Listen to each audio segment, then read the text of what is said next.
আগের এপিসোডে আমরা দেখতে পাই অংশু সব থেকে ক্লোজ ফ্রেন্ড ইসাক জম্বিতে পরিণত হয়েছে। এই এপিসোডে কার বার? তো আজকে আমরা ওটা দেখে নেবো। All of us are dead and season 1 episode 3।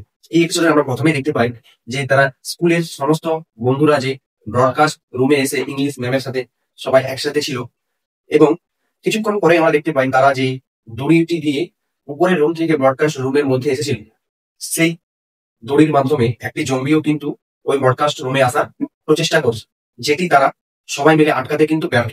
আমরা এই মুহূর্তে দেখতে পাই যে অ্যাথলেটিক বন্ধুটি একটি কাঠের টুকরোতে করে ওই জম্বিটিকে তাড়ানোর চেষ্টা করে, কিন্তু কোনো রকম ভাবেই কিন্তু তারা সেটা তাড়াতে পারে না। ইয়ংসুকে আমরা দেখতে পাই যে একটি কম্পিউটারের সিপিইউ ছিল, সেই সিপিইউটি দিয়ে জোর করে আঘাত করতে কিন্তু জম্বিটি এইখান থেকে নিচে পড়ে। এরপরে সবাই ইয়ংসুকে ধন্যবাদ জানাচ্ছে যে তার জন্য সবাই জীবন বেঁচে গেছে। এবং আমরা দেখতে পাই নায়ন কিন্তু ইয়ংসু নাকের দিকে তাকিয়ে থাকে, এবং কিছুক্ষণ পরে আমরা দেখতে পাই তার নাক দিয়ে রক্ত পড়ে, এবং নায়ন সবাইকে কমপ্লেন করতে থাকে যে ইসাকও কিন্তু জম্বি হওয়ার আগের মুহূর্তে তারও কিন্তু নাক দিয়ে রক্ত বাড়ছে। ইয়ংসু নায়নকে বোঝানোর চেষ্টা করে যে তার অ্যাথলিক ফ্রেন্ডটি যখন ওই কাঠের টুকরোতে করে জম্বিটিকে তাড়াতে গিয়েছিল, সেই মুহূর্তে ওর নাকে ঠুকো লেগে, এবং তার ফলে কিন্তু এই রক্ত দিয়ে সে কোনো মতেই মানতে স্বীকার করে না যে এটি কাঠের টুকরোতে আঘাত লাগার ফলে রক্তটি বাড়াচ্ছে। সে বলে যে এই জম্বি হয়ে গেছে।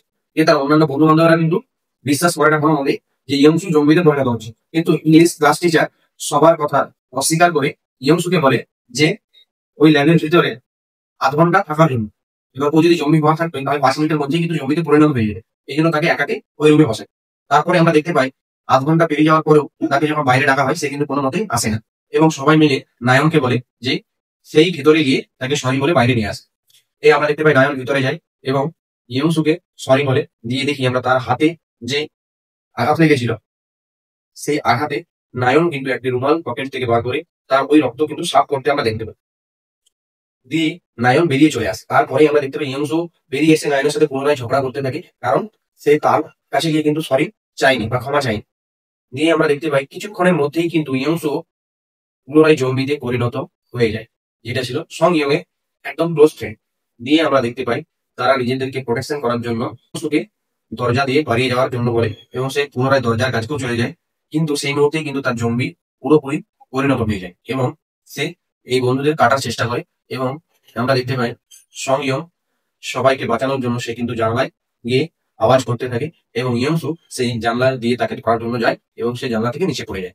এতটুকুই আমরা দেখতে পাই এই এপিসোডের রিভিউটি ভালো লাগলে লাইক করবেন, চ্যানেল নতুন থাকলে চ্যানেলটিকে সাবস্ক্রাইব করবেন, বেল আইকনটি অন করে রাখবেন। ধন্যবাদ।